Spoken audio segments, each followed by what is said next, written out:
Good afternoon, ladies and gentlemen, distinguished guests. We hope this moment finds you well. Our three communities in front of you tell a story of diversity, power, and partnerships. I would wish to share three key messages from the Indigenous community that we wish to bring to the Stockholm Food Forum and beyond. Number one, food sovereignty and governance are non-negotiable. Indigenous people must have the right to decide what to grow, how to grow, manage their land, waters, and resources. Secure land tenure and governance rights are foundational for sustainable food production, agroecology, and preservation of cultural and ecological heritage, as outlined in the United Nations Declaration on the Rights of Indigenous Peoples. Number two, Indigenous knowledge systems and food systems are essential for healthy, sustainable, and just diets. Indigenous people's knowledge and traditional food systems provide the preserved biodiversity, cultural identity, and ecological stewardship. And supporting these systems ensure resilient, culturally rooted, and nutritious food for communities and also for the broader populations. Number three, strengthening demand and policy support for indigenous foods drives health, equity, and sustainability. It is essential to create policies, incentives, and market opportunities that increase the availability, consumption, and appreciation of indigenous foods. This includes supporting nutrition, human health, local economies, and culturally meaningful diets while reducing reliance on industrial, processed, and unhealthy foods. Thank you.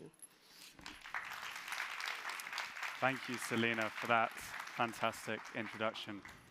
So today, I am immensely proud to represent the voice of consumers from around the world and the 200 plus members in 115 countries that make up Consumers International, as well as on behalf of our Community for Action co-host, Act for Food, who stand with younger people and who have helped draft our action brief.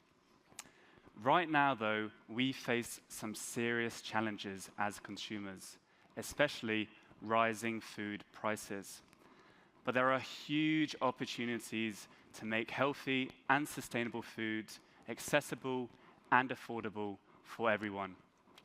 And in our action brief, which you can find on the Forum app, we set out 10 priorities that reflect consumer needs and which we're excited to share with everyone here in the Forum and beyond. And now I'm just going to go through 3 quickly with you now. The first is that we all rely on a system where we can buy food. And in that system, we are all consumers and we need consumer rights. Point number 2, we need coherent and stronger policy, consumer policy that ensures safety, information, transparency, accountability, and redress. And number 3, we cannot do this alone. We must act together with policymakers, with business, with health professionals, with indigenous groups, with farmers and fishers. And only together can we co-create solutions that makes healthy food affordable for all. So here at the Stockholm Food Forum, we are present and we are ready to make alliances, and so are all 200 plus of our members. Thank you. Thanks very much, Seb.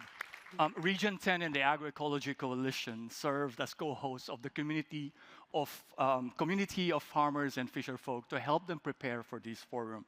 We don't pretend to represent them, but we are supporting and amplifying their voices. We are aware and recognize that this remains a very small subset of the full diversity of this group. Farmers, fisherfolk, and pastoralists are doing their work already.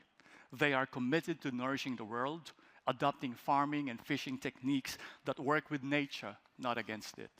But all their efforts are undermined if we continue business as usual. Number one, concentrated decision-making and governance must change.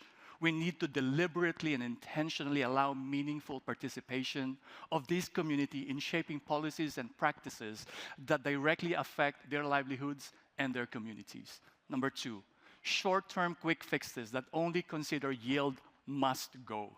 To financial institutions, funders, and investors, this community is calling on you to commit to long-term investments that de-risk sustainable practices and to make available financial tools that are tailored to their needs. To policymakers, this community needs financial incentives, subsidies, and trade rules that are fair and that reward sustainable approaches.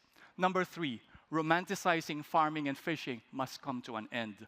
Farming and fishing require immense physical and mental demands, financial struggles, constant work, and is always facing unpredictable challenges. To policymakers, there is a need to secure tenure and co-management rights and ensure access to credit, particularly of young people and women. To the science community, do research differently. Farmers and fishers are research actors. They're not research subjects. They bring their lived experience and expertise directly to the plate. This community is ready to come together with other communities to realize a sustainable, equitable, and just food systems, but nothing about them without them. Farmers, fishers, and pastoralists are ready to engage, provided that they are enabled with means and representation to do so, by building and strengthening cooperatives, financing their efforts to self-organize, and foster collaborative action. The path forward is complex and controversial, we've heard this morning, but time is ticking, and we can only move in the speed of trust. Thank you.